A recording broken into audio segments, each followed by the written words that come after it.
time. Obviously, was a little different start than what we had last week, and give them a lot of credit. I think they did a phenomenal job coming out. It wasn't anything from the way we prepared. I think we really respected who we were playing in all of our preparation. I just think that they came out, did a really good job to start the game offensively and just kind of monotonously moving the ball, and I think that's probably the thing that can frustrate us as much as anything. And then I think our offense had the ball one possession for 3 plays in the first half, and so give them an incredible amount of credit for the game plan, the scheme, what it is that they were going to do, and coming out and doing it. So for us, I think that there's nothing greater than having to handle some adversity. And in week 1, we didn't really have to handle any adversity. Kind of came out and played the way we wanted to play. And the only way you grow up is to have adversity. And the greatest thing that could happen to us was come in here at halftime 7-7 and kind of see what we're made of. And came in here and the leaders stepped up, and Desmond Ritter kind of made sure everybody understood what the expectations were like, and nobody's going to roll over. And we'll find out a lot about each other after in the second half. And they came out the second half, kind of took a couple deep breaths, calmed down, made a little adjustment here and there, and came out and played the way we should play. First drive of that second half, Luke, where Desmond had to convert on 3rd and 8, I believe it was, in the deep end. How important was that, and how nice was it to see them take up the first 5 minutes like that? It's always about momentum, and I think that's where we got it last week on the 81-yard pass in the second play, where we didn't get it this week, and starting off with a 14-play drive, and it just zapped the energy and the momentum, not out of us, but also out of the crowd. And give them a lot of credit. And to come out the second half to make that big play and kind of continue to move the football and to score was what we needed. And that's why you got to be able to feed off each other. Even special teams wise in the first half, not very sharp. And it's crazy how all of a sudden you get that energy back and get that momentum, and things are just look completely different. So we know we're going to have to rely on each other. We got to play all 3 phases of the game, and we had to do it tonight. It was an exciting week for this program. Were you concerned at all with well, you've talked a lot about focus the past 2 weeks. Was this a especially difficult week to focus with so many things going on? I don't know. I guess I don't want to, put my head in the sand to not think our kids do understand what this means. I know for me to try to do a press conference on Friday or to do something, it's like just kind of drives me nuts. But it's such an exciting time. It's such a big opportunity for not just our entire university or athletic department, but also our city and fan base. But it is very hard when you deal with 18 to 22-year-olds, and the ability to kind of stay focused and locked in and make sure that especially now with believing you're going to get everybody's best shot.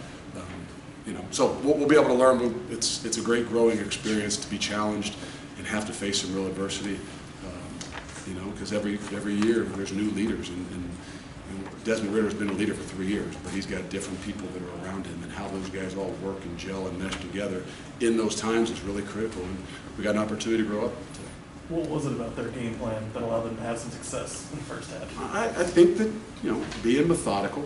I think huddle out. I don't know if our guys have seen a huddle in a couple years, and I'm not saying that it's just those kinds of things that just kind of slow it down a bit. And again, if you go 3 and out, it doesn't matter. But you get a first down, you kind of all of a sudden you're in 3rd down, you're going to go pressure them, and you kind of screw it up, and they get another first down. It's just those methodical things are something we got to grow with. In the past, it's been big plays. We give up a big play. We were so competitive and so much anxiety to it, and usually coupled into something else right after it.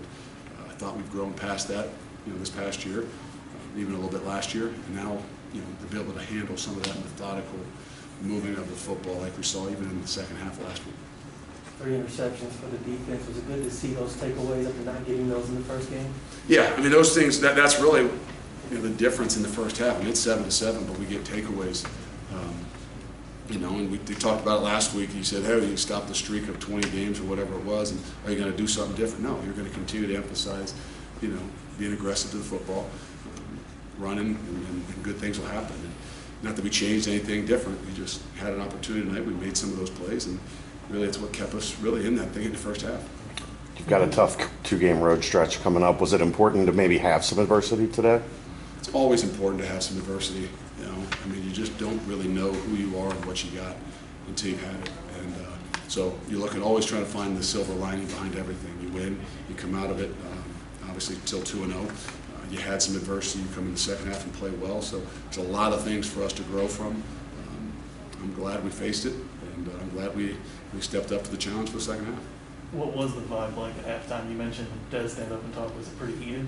It was a little bit. He got a little bit emotional, but I think that, you know, the maturity is a big step too, and because we've got a lot of different types of leaders amongst this group, you know, and I don't know that I've heard Des be, you know, kind of as aggressive as he was, and you know, you're always kind of curious as to how everybody will respond to things like that.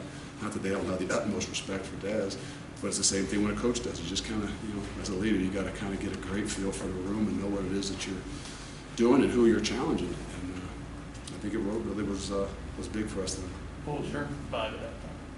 I didn't have to do a whole lot. You know, you kind of sensed, you know, the maturity. You know, you kind of sensed what Des, you know, how he had, you know, was aggressive with things, and you know, you kind of felt like, okay, you know, this is, if I needed to do that, that would be me. If it doesn't need to be, it won't be me.